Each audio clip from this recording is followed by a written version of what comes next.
রাখিতে আমার কাছে স্পেশাল অর্ডার ছিল চিংড়ি মাছের মালাইকারি, তাই বাজার থেকে নিয়ে এসেছিলাম 2 কিলো চাপড়া চিংড়ি।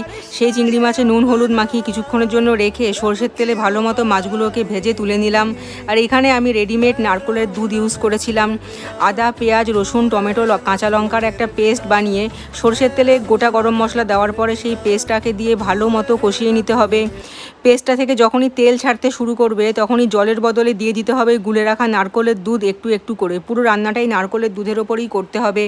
তারপরে মশলা ভালো মতো কষে গেলে ভেজে রাখা চিংড়ি মাছগুলো দিয়ে সব শুদ্ধ মিশিয়ে আরও একটু কষাতে হবে। আর চিংড়ি মাছ যে বাটিতে রাখা ছিল সেখানে অনেকটা তেল নুন হলুদ মিশেছিল বলে সেই বাটি ধোয়া জলটাও দিয়ে দিতে হবে।